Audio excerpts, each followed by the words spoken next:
So what is a composition? Composition is just a fancy term of framing. The frame of your video determines how beautiful, professional, cinematic the video is looking.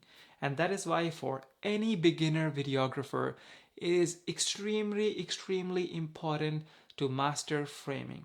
And how do you master that? First, you should know what are the rules, what are the basic techniques of framing, and then you just have to practice so much. The more you practice, you're gonna reach a point where you have the eye for the perfect frame. The framing is always subjective, but the more you practice, the more you're gonna be master at it. And that's gonna really separate your content to any beginner person who is just starting in videography as well. The first rule of composition is the rule of thirds. Some of you might have heard about it. So what is a rule of third?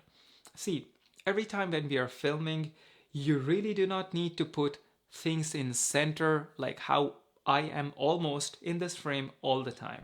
The framing looks much better if you place the subject here, here, here, or here. And why is that? Because that actually is giving room to viewers to see rest of the frame. And these rule of thirds are also applicable when you're doing a vertical video. In vertical videos, you shouldn't place yourself in the center of the frame. You should always place yourself here or here. But speaking of rule of third, you should also keep an eye for symmetry in the image. A lot of times rule of third is not applicable if the framing looks super symmetrical. So a lot of times it's more handy to keep the subject in the dead center if everything around it is symmetrical. Because if you put rule of third there, then the whole beauty of the symmetry is gone. And the next rule of composition, what you need to keep an eye for are leading lines. So here are some of the examples of leading lines.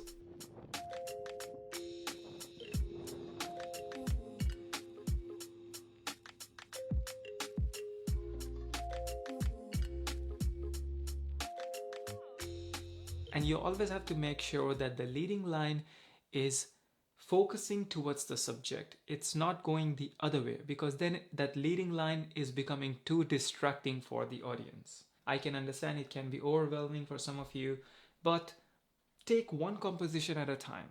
Maybe just go outside and just film rule of thirds and just film that. Just keep an eye for that, you know.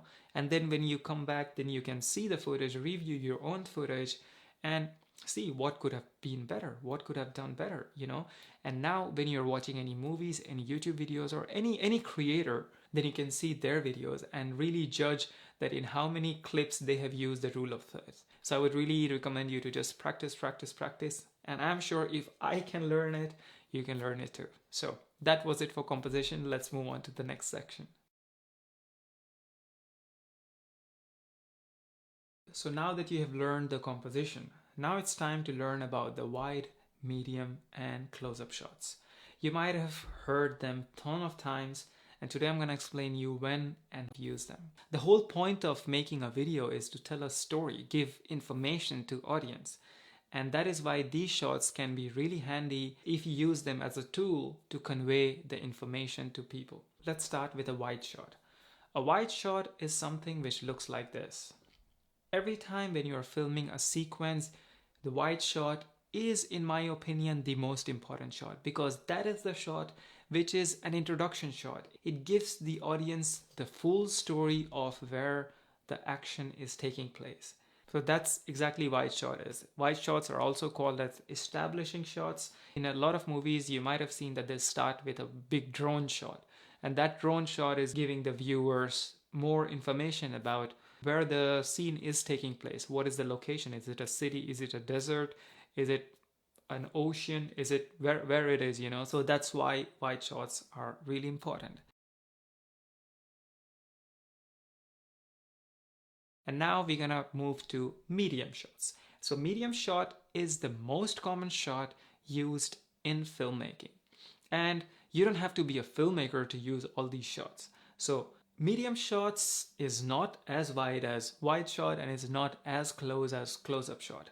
Wide shot is an introduction to a subject, which can be a person, an object, a landscape, who is the main character in that scene.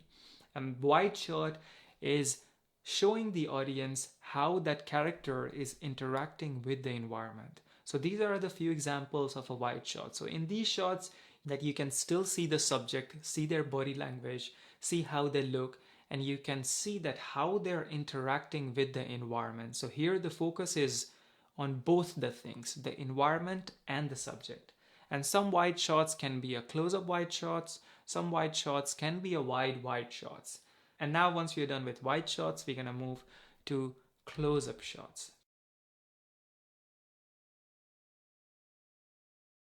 Close-up shots are super creative. I love taking them.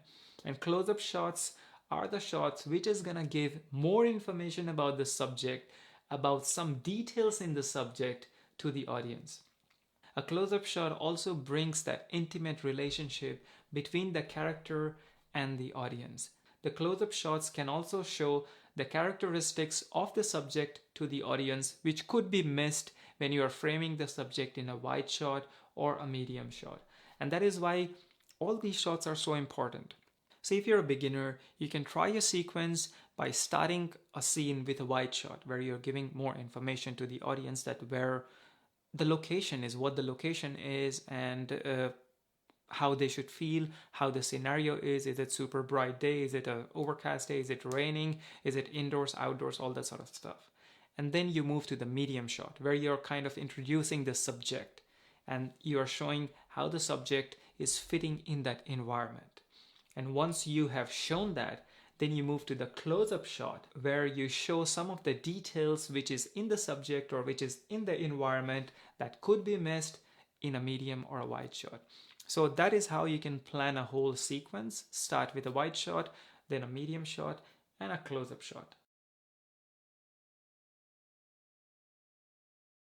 That can be a good practice for you. Go out and film these 3 shots of a sequence. And these shots, you don't have to just fit 3 shots in one sequence.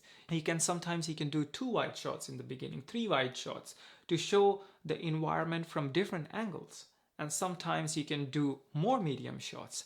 Some medium shots can be a bit longer, some medium shot can be a bit shorter. And then you can give more information to the audience with close-up shot, and close-up shots doesn't have to be one. For example, in wedding videos, they do a lot of close-up shots to show the costume, to show the jewelry, to show the outfit of the person, you know? So that's why just one shot of each angle is not enough sometimes. So you have to really practice that, and then you become master of that. And sometimes some filmmakers also do this thing. They go the other way. In the beginning, you show a super close-up shot of something.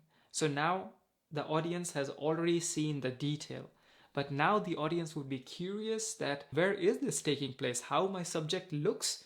I want to see more of that. So that kind of brings more curiosity in the sequence. Sometimes filmmakers start with super tight and close-up shot, and then they go back and show the subject in that environment.